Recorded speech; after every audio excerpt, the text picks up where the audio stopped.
we can't make an iPhone screen that won't crack, but we have a challenge of having a sign that's going to last 10,000 years. In today's Taproot podcast, we're going to be talking about human factors, design, and talking about labels and signs maybe a little bit. With me, I've got Mark and Ken. And Mark, you're our resident nuclear engineer of past. With human factors background. With human factors background. So Anne shared this article with us about the challenges of having nuclear waste that's lasting thousands of years, and how do you keep people from digging in it. And the article was, how do you have a sign that's going to last that long? What's your take on this? Okay, so the NRC made a rule that you had to label this waste with, and we have to bury it and put it someplace, and they thought they were going to put it out in the desert in Nevada and bury it in granite, the big, huge tube of granite that they would then seal with concrete. And there had to be a sign on it to tell people not to dig there because, well, you know, we're humans, so it's sort of like the pyramids. You find something that's hidden and, well, you want to go see what it is. Go see what's in there. Yeah, there might be gold or treasure in there. They must have liked it a lot to bury it so deep. Seal it up so I couldn't get to it. Must be really important. So, with these big doors. So you think about the pyramids and you think about one theory is that they were burying people in these pyramids, although some of the pyramids have nobody buried in them, but let's just say the theory is true. Is this the Joe Rogan podcast today? It could be. And they not only did they seal them up and make it really hard to get to things, but they also put a curse on it, you know, the mummy's curse, right? And that was supposed to keep people out. Well, guess what? It didn't work. Didn't slow down those grave robbers at all, did it? It didn't make it 10,000 years. What did you say? Well, okay, it depends on what you believe for the answer as to when the pyramids were built. But 3,000 years, 6,000 years max. And you sit there and go, well, we can't, you know, they couldn't figure out, they built the pyramids, mind you, and they couldn't figure out how to keep people out for thousands of years. And we think we're going to do it for 10,000. And so I think it really shows our hubris that we think that we can accomplish something that's never been accomplished for people 10,000 years in the future to recognize what we recognize today. So we could get into all sorts of stories about, you know, how long recorded history is. We're not going to get there. It's not 10,000 years, mind you. So, you know, what I think they've created a impossible challenge, but then again, how would you ever know? Nobody alive now and nothing we probably write or do will be here in 10,000 years, so nobody will be able to judge. If you screwed up, nobody will know you screwed up. No, nobody's even read the nuclear regulatory standards that were written 40 years ago. Well, no, there's people who've read those, but nonetheless. So why is this actually an important topic, talking about signs, though, from a human factors perspective and really an incident prevention perspective? What's the purpose of a sign, and what's its real role in people's, we'll say, daily work? You're asking me that question? Whoever. Yeah. A sign is in many cases a reminder for something that you may already know, or it could be giving you new information as you're doing some kind of a task. It's supposed to be there to give you some kind of an indicator of what either you're supposed to do or not supposed to do, and it's right there in front of you, so you don't have to remember it. It's right there and to give you indication. So that's kind of the overall purpose of it. There's lots of, it's trying to give warnings, it's trying to help you find things. There's a lot of different, I think, elements you deal with, from language or pictograms, things like colors. There's a lot of different things that we have to contrast words to the background. Contrast. You have to keep track of when it comes to the purpose. And when we look in our corrective action helper guide that gives kind of the definition for why the no labels need improvement root cause, it's looking at detection, it's looking at giving information of something you have to find, locate, or notice. And it's a static symbol. It's not something that's changing. This isn't a gauge. It's not a computer screen. It's not a computer Oh, screen. now wait a second. What about those signs on the road? You call them signs, and they have messages that tell you traffic stopping in 2 miles or right lane closed ahead. No texting. No texting. That's a good. Well, let me text you to make sure I read that. You're gonna read text while I'm driving. So I Yes. guess in our system we'd There might call be those some displays, exceptions. right? Those are probably I be a would, display. I would definitely right? say those are displays because Right. typically Okay. they're giving dynamic and changing information. So Well, road not exactly as conditions- dynamic as minute to minute, but If there was a wreck, they'll tell you there's a wreck. Traffic's this. Yeah, It that's is always changing possible. information. So I would put that under displays because it's trying to give you status. Now it does have some sign elements to we it. call them signs, for instance. Yeah. Sure. So there is a distinction. We'd want to make sure we're calling attention to something, that it's giving information to that person, and that it has something that's helping them understand context to this. By the way, the dictionary does not, or the tree does not say signs need improvement. It says labels need improvement. Yes. So that's why a sign might be a display, or it might be a label, but it could not be a label too. Yeah, just depends on, when we talk about it, it's really, is it static or dynamic? That's really the difference between label and sign in the dictionary. Label and display. It's labels and display. Yep. So what makes it difficult with language? I think you wrote a standard on labeling something.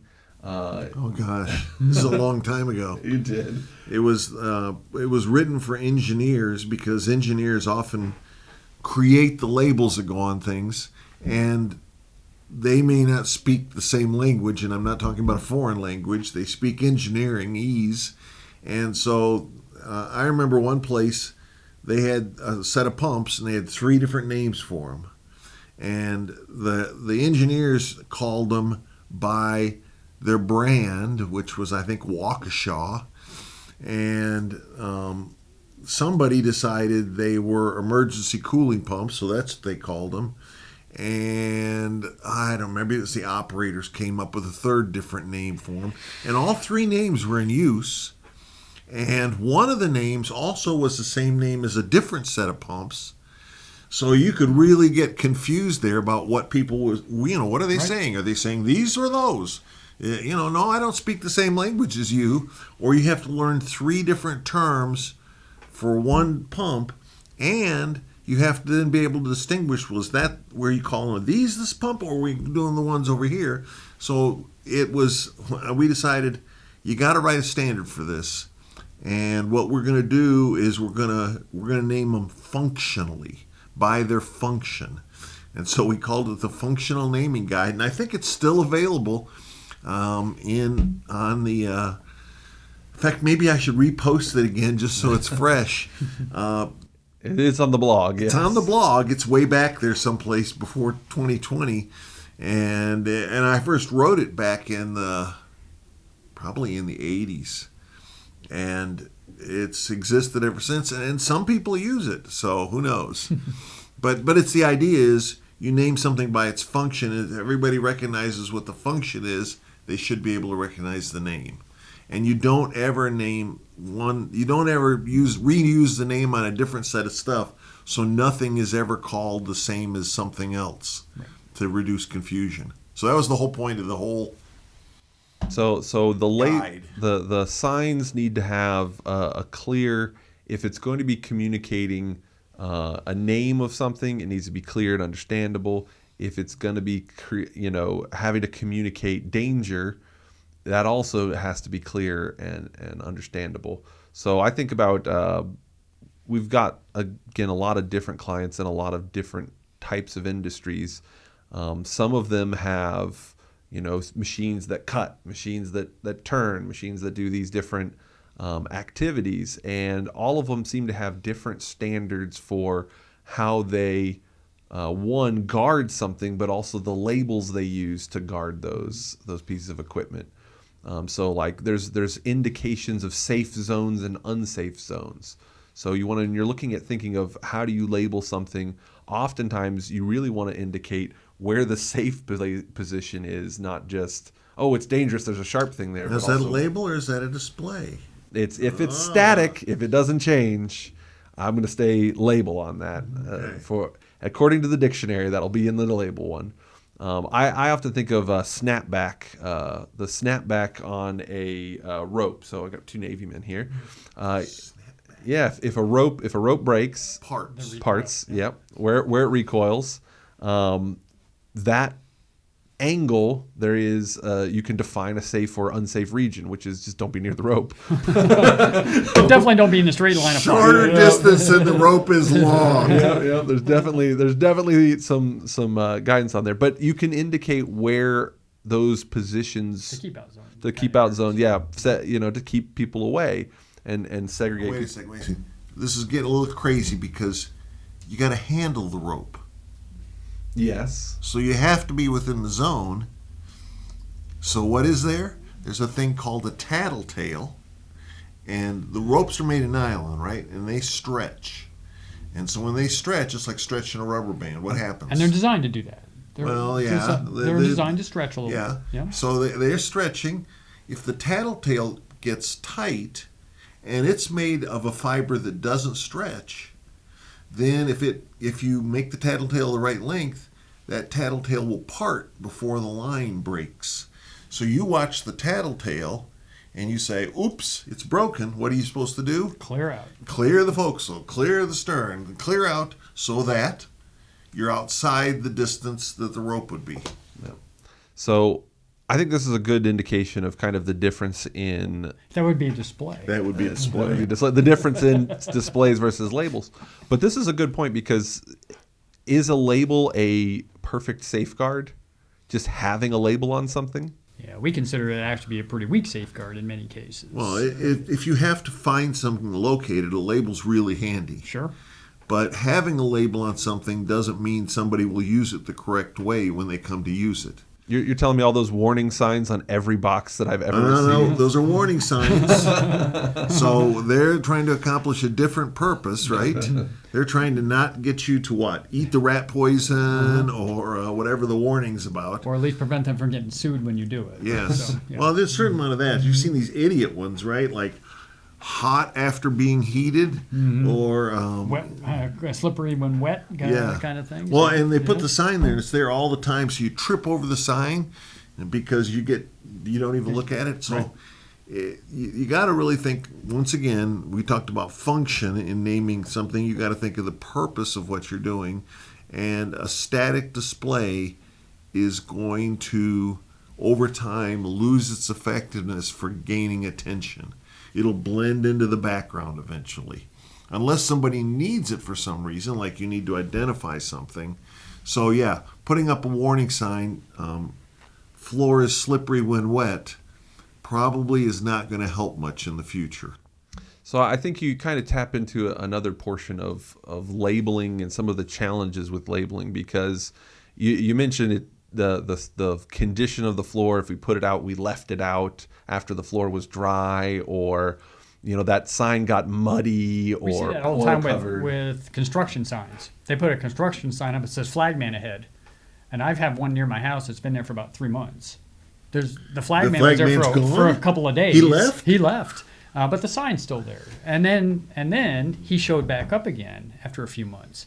And nobody was ready for that because we saw that idiot sign there for the last 3 months. So. Maybe it meant flagman ahead in time.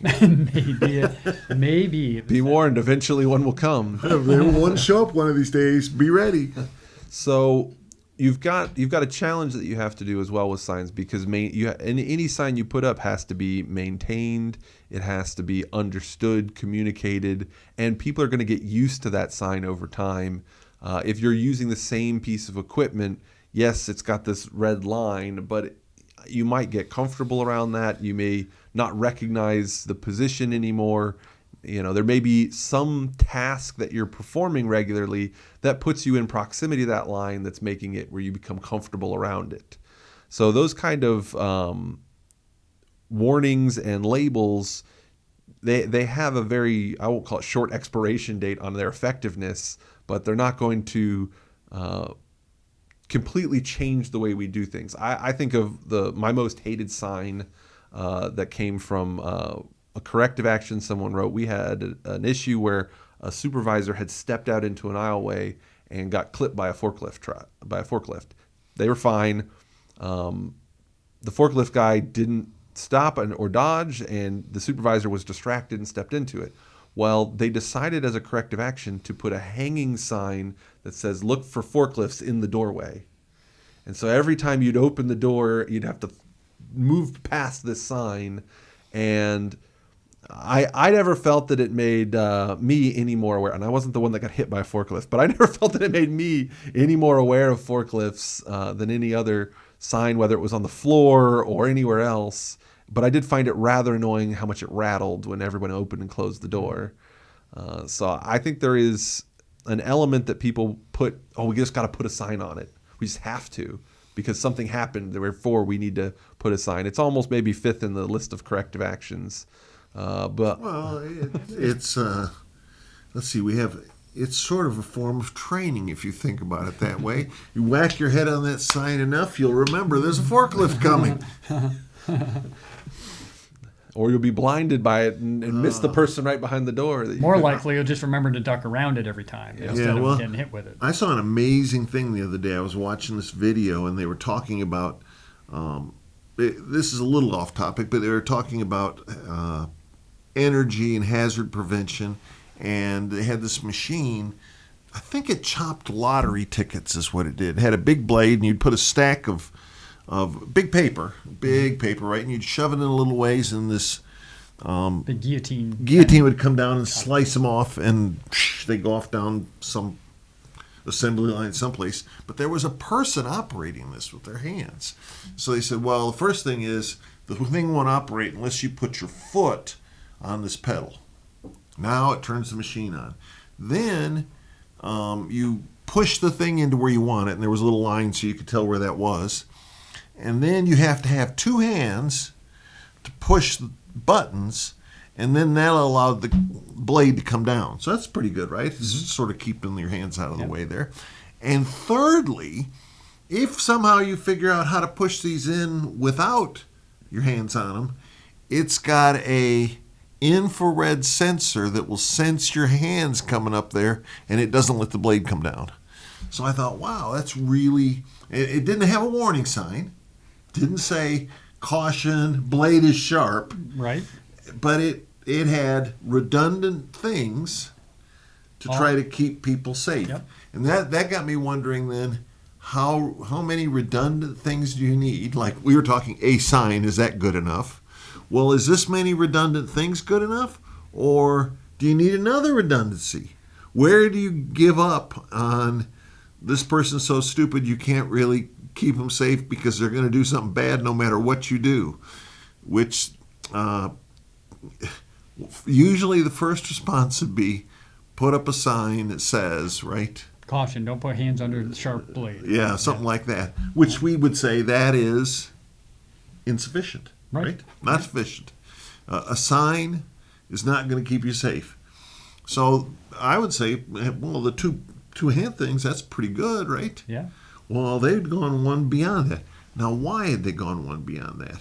Probably because somebody figured out how to use their hand and a hip to push those two buttons in, right? Something. Yep. And they had violated, quote unquote, you had a rule probably that said use your hands for these buttons, not your knee and a hand or whatever. In fact, it's probably why they had the foot on this pedal, so you couldn't use your leg to do it. Yeah.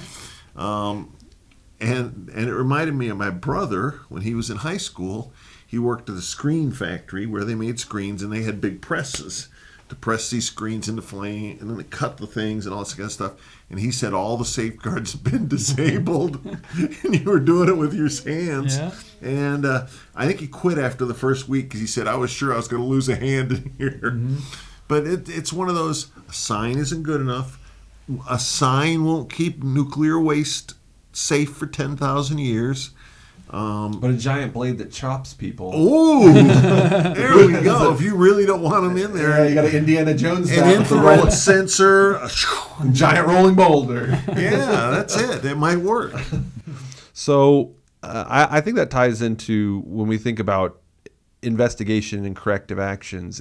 It's why, we had that conversation a few weeks back on the control of energy wheel and thinking about those things. Because again, labels, signs, they have a role and they do help improve human performance, but they are limited in how much they're actually going to.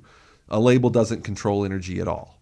It maybe warns a person about an energy source, but it's not going to control that energy. And so it's really relying on human detection to then work around whatever this thing that they're trying to deal with is, whether that's energy source or location of equipment, memory errors, things like that. So if somebody wanted to get more information on labeling and labeling standards, what in Taproot helps people learn more about good labeling best practices? Corrective Action Helper. That's a good start there. Corrective Action Helper does it. The root cause training dictionary is built in there, so you've got that built in. And then, of course, we got our 2 and 5 day trainings, especially the 5-day really gets a lot deeper into that. And so that's the kind of thing, if you're wanting to learn more, there's always opportunities for learning better how to gather information, but also how to write better corrective actions. And this is why we have in every root cause in Taproot, there's a whole section on how references and how to go about fixing those problems. So labeling, it's a good section. It covers things like detection, colors, things that stand out, readability, and then it's got a bunch of recommendations for how to make better labels. The reason there is a corrective action helper was an example in a course, a labels example. And one of the root causes, just one, but one of, was labels need improvement.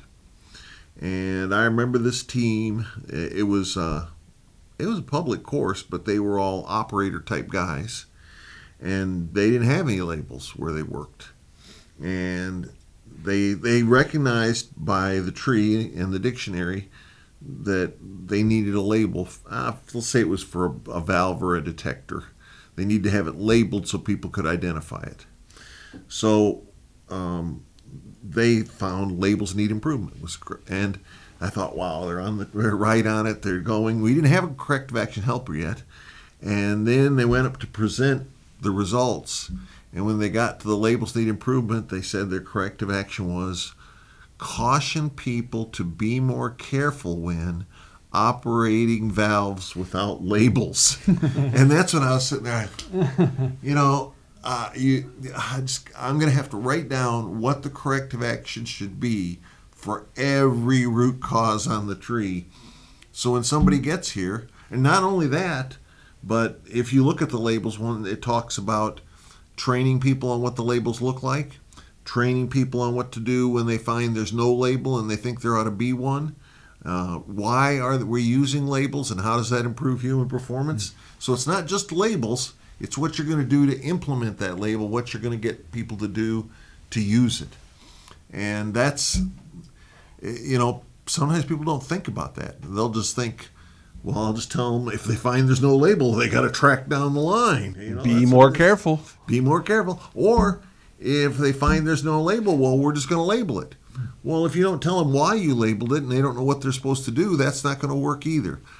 So labeling something for 10,000 years in the future, just to conclude the idea of this, is really, how do you know those people are even going to read 10,000 years from now? How do you know, we won't regress back to something where we don't recognize what that symbol is you put up there. Right. And it's really pretty impossible. It's much more likely you can label something at your facility that will last for a few years, 5-10 years maybe, maybe a few years, Yep. and that's much more likely than 10,000. Well, I think all we have to do is put a sign that says "Be careful" around here, and that'll work for 10,000 years. As long as they can still read that.